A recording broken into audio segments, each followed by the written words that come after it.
What problem are you solving? We're solving the problem of, first of all, for the recreational use. As we mentioned previously, 70 to 80% of hikers are unable to use their units. So we are implementing easy-to-use, intuitive interface. And also from a more professional standpoint, the 3D mapping and topographical displays are required. Now, maybe to recreational users such as you or I, it wouldn't be that significant, but for professional users, for surveyors, these little details are key for them to enable them to carry out their work. So you're saying surveying equipment doesn't do the job and that you've got a better surveyor, or that you have a GPS that's a better GPS? Yes, it's software technology to be implemented, to be licensed to GPS manufacturers. So what problem are you solving? Oh, that's, again, it's better. No, I asked that because Steve asked that and you gave him a long answer, but you didn't answer the question. Right. So from the point of view of our target clients, which is the manufacturers, it will be, we've approached them about this and we said, from your point of view, would it be easier and more cost-effective for this technology to be outsourced if we're providing superior topographical technology? And they said yes. So what problem are you solving? It's for them. It's going to for them. This is going to solve the problem of R&D research for software development, topographical software development on their end. Can I put you on the brain? The problem is GPS manufacturers want to sell a ton more units. Mm-hmm. So you're making it easier to use so that one buddy tells another buddy that I went on this long marathon run and this was the thing that saved my ass. That's the problem. Right. Your money ask is good. The money that you need is correct. Unfortunately, I know a little bit about the market too. They don't need this much money to do it.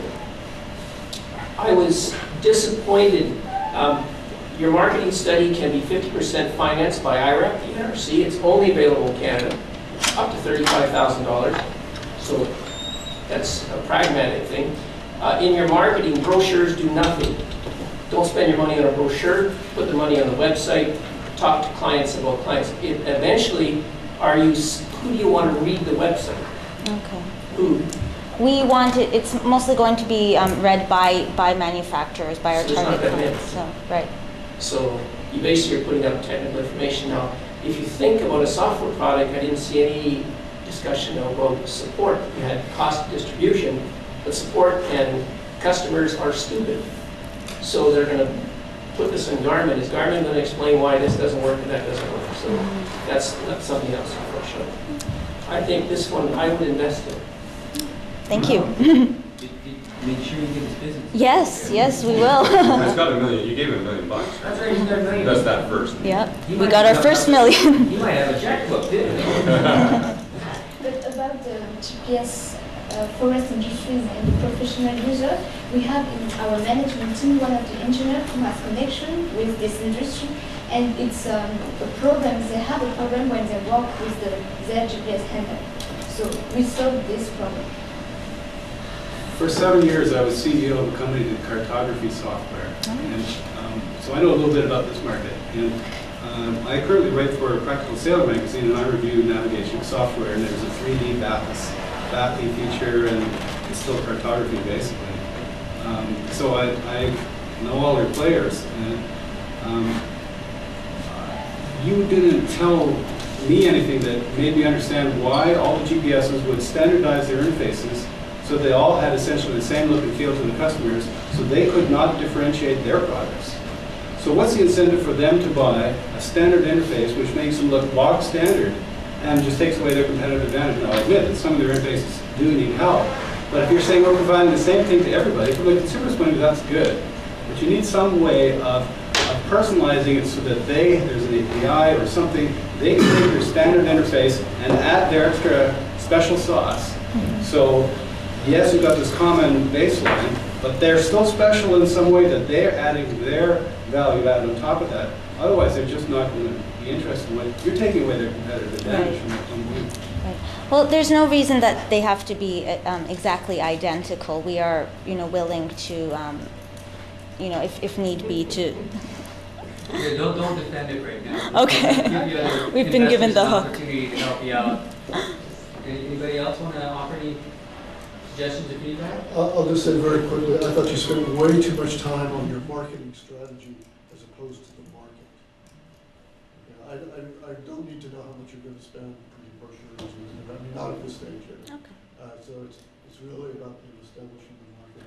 One other very quick thing, unless there are really famous people on your staff who would, make me think, oh my God, the guy who invented GPS is, your CTO, I probably don't care. Okay.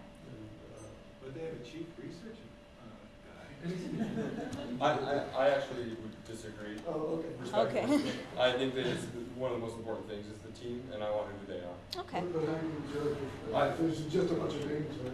Well, okay, a little bit more about them. Right, And instead of taking it away, I would add more to it. Mhm. I would want to go with you on that. I do care if you've got a famous name, but I mean, we've got a guy who's done his PhD in cartography. I'd like to know that. Yeah, okay, good. Also, I think that I didn't, because I don't understand really Right. the market or anything like that. I would have got a lot more out of it on the consumer side, which Okay. is more of this is facing a consumer-facing product, right? If you Yeah. show me a Right. picture of a map of what this thing is, like, Okay. why is yours going to be so much better? And maybe you haven't done that yet. No, it has, development hasn't commenced yet. So all of the risk in what you guys are developing is what you haven't done yet. So that's Right. where I would be looking at how to overcome that risk. And I didn't get enough feeling that you're recognizing that as a Right. risk. Right. So like a picture of what the interface would actually look like. Mhm. Yeah. So here's That's all the differentiator is. That would be very good. I'd like to say Definitely. just one quick thing. Okay, one more. Features from the salesperson.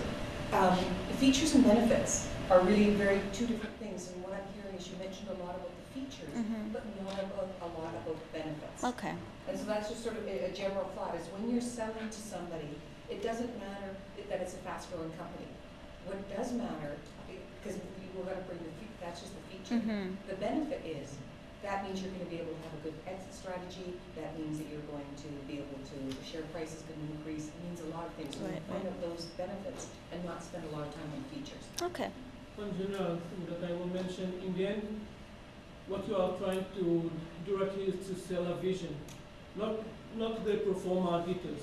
We don't care if you would like the idea and you will ask for $500,000, $2 million, whatever, people will sign. Okay. Or we'll do the due diligence later on. Don't waste 10 minutes of time on that. Sell the vision, the idea,